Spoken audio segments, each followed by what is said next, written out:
একসময় এক সারস ছিল যে তার পাশের পুকুর থেকে মাছ তুলত এবং সেগুলি খেত।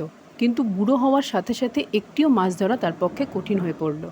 নিজের খাবার জোগাড়ের জন্য তার মাথায় একটি বুদ্ধি এলো। সে মাছ, ব্যাঙ এবং কাঁকড়াগুলিকে বলল যে কিছু লোক পুকুরটি ভরাট করে ফসল ফলানোর পরিকল্পনা করেছে এবং সেই কারণেই পুকুরে কোনো মাছ থাকতে পারবে না। মাছগুলি দুঃখিত হয়ে সারসকে তাদের সহায়তা করতে বলল। সারস তাদের সবাইকে একটি বড় পুকুরে নিয়ে যাওয়ার প্রতিশ্রুতি দিল। তবে সে তাদের বলল, আমার বয়স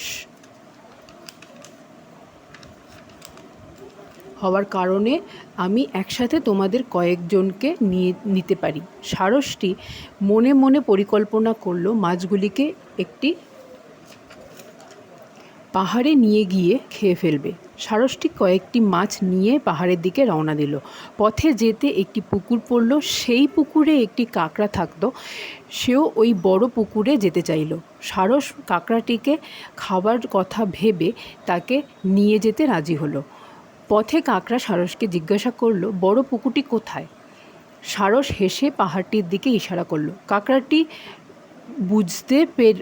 কাঁকড়া বুঝতে পারল এবং নিজেকে ও মাছগুলিকে বাঁচানোর জন্য একটি উপায় ভাবল। সে সারসকে বলল, তুমি আসার সময় ওই পুকুরে একটি মাছ ফেলে এসেছো, ওকেও নিয়ে আসতে হবে। সারস সেই পুকুরে ফিরে যেতে বাধ্য হলো। ফিরে যাওয়ার পথে কাঁকড়া মাছগুলিকে সব কিছু ইশারায় বলল। পুকুরে পৌঁছানোর পর যখনই সারস ওই মাছটি খোঁজার জন্য নিচু হলো, তখন কাঁকড়া ও মাছগুলি লাফ দিয়ে জলে নেমে গেল এবং তাড়াতাড়ি সাঁতরে যেতে যেতে সারসকে বলল, তুমি তোমার খাদ্য হিসাবে অন্য কিছু খুঁজে নিতে পারো। আসার পথে কাঁকড়া সারসের পরিকল্পনা বোঝানোর জন্য তার একটি দাঁত সারসের ঠোঁটে রেখে দিয়েছিল।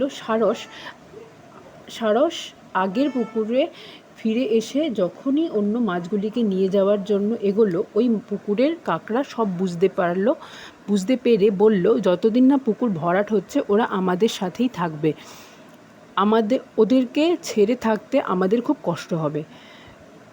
তারপর ওই কাঁকড়াটি সারসকে বলল, তুমি যখন পুকুর ভরাট হওয়া শুরু হবে তখন ওদের সাথে আমাকে ও বাকি কাঁকড়া এবং ব্যাঙেদের ওই বড় পুকুরে নিয়ে যেও। সারস হতাশ হয়ে বাড়ি ফিরে এলো। এভাবে সারসের হাত থেকে সবাই বাঁচল।